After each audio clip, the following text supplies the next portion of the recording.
தஞ்சாவூர்லேருந்து முகமது அக்பர் அப்படிங்கிறவங்க கேட்குறாங்க, எனக்கு 4 சகோதரர்கள், அதில் ஒரு சகோதரர் தந்தை இறப்பதற்கு முன்பே இறந்து விட்டார்.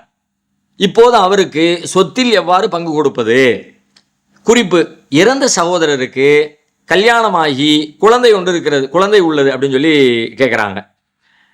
தந்தை இறக்கிறதுக்கு முன்னாடியே மகன் இறந்துட்டார். இப்போ 4 பேர் இப்போ இந்த சொத்தை பங்கு வைக்கிறாங்க. தந்தை இறந்த பிறகு சொத்தை பங்கு வைக்கிறாங்க. தந்தை இறக்கிறதுக்கு முன்னாடியே இறந்து போன சகோதரருக்கு என்னன்னு கேட்குறாங்க. மார்க் அடிப்படையில் இவருக்கு தந்தையின் சொத்தில் பங்கு போய் சேரார். இப்போ 4 பேரில் ஒருத்தர் இறந்துட்டாரு, மீதி 3 பேர் தான் இருக்கிறீங்க. தகப்பனார் இறக்கிற நேரத்தில் அவங்களுடைய வாரிசுகளில் யாரெல்லாம் உயிரோடு இருக்கிறாங்களோ அவங்களுக்கு தான் தகப்பனாருடைய சொத்து சொத்துரிமையாக கிடைக்கும். அவர் இறக்கும்போது யார் இல்லையோ அவங்களுக்கு சொத்து பங்கீட்டில் பங்கு என்று சொல்ல முடியாது, அப்படி வரவே வராது. அப்போ என்ன பண்ணுறது? அவங்களும் அவங்களுக்கு பிறந்த பிள்ளைங்க தான், அவங்களுக்கு பேர பிள்ளைங்கள்லாம் இருக்கிறாங்க. இப்போ என்ன பண்ணுறது அப்படின்னா, இப்போ நீங்களாம் முன் செய்யுங்க.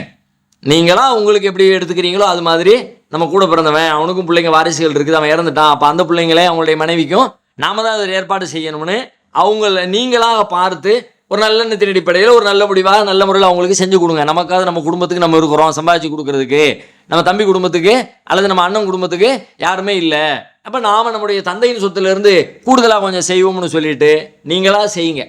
அதுக்கு தான் மார்க்கம் என்ன சொல்லுதுன்னு கேட்டால், இந்த மாதிரியான விஷயத்தை அந்த தந்தைமார் உயிரோடு இருக்கிற காலத்திலேயே சிந்திச்சு அவங்களே ஏதாவது செஞ்சு வச்சுட்டு போயிட்டாங்கன்னா நல்லது. அவங்க வாழுகிற காலத்தில் அவங்களுடைய சொத்தை யாருக்கும் கொடுக்கலாம் தானே, அன்பளிப்பாக கொடுக்கலாம் தானே. அப்போ நம்ம மூத்தா போயிட்டோம்னா நம்முடைய இந்த மகனுடைய மனைவிக்கோ அல்லது பிள்ளைங்களுக்கோ ஒரு சொத்தும் கிடைக்காது.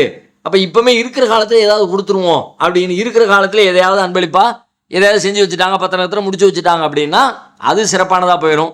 அவங்களும் ஒன்றும் செய்யாமல் போயிட்டாங்கன்னா சகோதர சகோதரிகளாக இருக்கிற நீங்கள் அவங்களுக்கு ஏதாவது செய்யுங்க.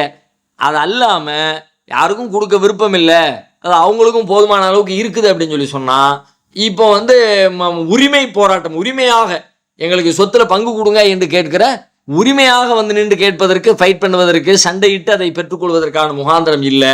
ஏன்னா தந்தை இறக்கிற பொழுது இல்லாத காரணத்தினால் சட்டப்படி அவர்களுக்கு சொத்தில் பங்கு கொடுக்க முடியாது.